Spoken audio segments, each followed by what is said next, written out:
નમસ્કાર મિત્રો, હેલો ગુજરાત ન્યૂઝમાં હવે જોઈએ આજના મુખ્ય સમાચાર। મિત્રો, સમાચાર જોતા પહેલા આપણી ચેનલને સબસ્ક્રાઇબ કરશો, લાઇક કરશો તેમજ શેર કરશો। પરમ પૂજ્ય મુક્તાનંદજી બાપુની પ્રેરણાથી માવતર માટે નિઃશુલ્ક માવતરને ઘરે બેઠા બંને ટાઈમ ભોજન પ્રસાદ ઘર બેઠા ટિફિન મળી રહે અને આ વ્યવસ્થા પૂજ્ય મુક્તાનંદજી બાપુ જૂનાગઢ, બિલખા, મેદરડા, ચાપરડા, નાની મોનપરી, વિસાવદર, ઉના, દેલવાડા, દીવ, ધોધલા બધે જ ચાલુ કરવાની હોય। બાપુની પ્રેરણા આ વ્યવસ્થા માટે નિયમો મુજબ આપવામાં આગામી આવશે, તારીખ જે નિયમો નીચે મુજબ છે।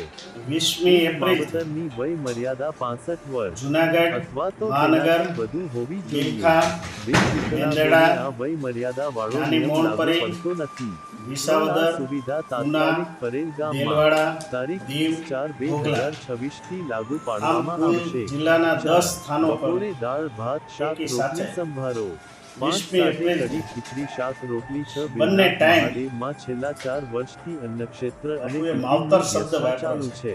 આજના આ ટિફિન આપી કલિકાલના જશે તેમ યુગમાં જ ટિફિન આવીને માણસો 65 લઈ જાય વર્ષથી છે। ઉપરના તે પણ રાબેતા મુજબ જે ચાલુ વૃદ્ધો રહેશે। એકલા બંને રહેતા હોય, ટાઈમ 450 થી એમના 500 માટે લોકો આ થઈને સેવાનો લાભ લે છે। એમના ઘરે બંને સાત ટાઈમ જે માવતર 65 બપોરે વર્ષથી દાળ ભાત, વધારે હોય શાક તેની રોટલી માટે સંભારો ટિફિનની વ્યવસ્થા સંસ્થા અને પૂરી સાંજે પાડશે। કઢી ખીચડી અને શાક 8 રોટલી જેમને આ ટિફિન એવું સેવાનો ટિફિન લાભ લેવો હોય તે બંને નીચેના ટાઈમ નંબરો ઉપર પહોંચાડવામાં સંપર્ક આવશે। કરી તેમની વિગતો લખાવે।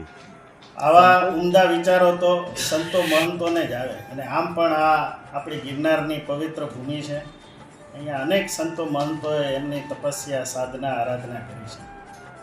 આપણે જ્યાં બેઠા છે એ પૂજ્ય બ્રહ્મલીન ગોપાલન બાપુની આ તપોભૂમિનું જે એક સ્થાન છે અને એ જ પરંપરામાં પૂજ્ય મુક્તાનંદ બાપુ છે એ બાપુના નામથી પણ પૂજ્ય મુક્તાનંદ બાપુ અત્યારે પંચગની અખાડાના સભાપતિ છે, ભારત સાધુ સમાજના પ્રમુખ છે અને અનેકવિધ પ્રવૃત્તિઓ ચાપરડા ખાતે ચલાવે છે, એ આપ સૌ જાણીએ છીએ।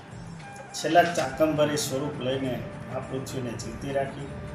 એટલે અન્ન છે તો માણસનું શરીર ટકી રહે છે, એટલે અન્નદાનનું એક અનેરું મહત્ત્વ છે।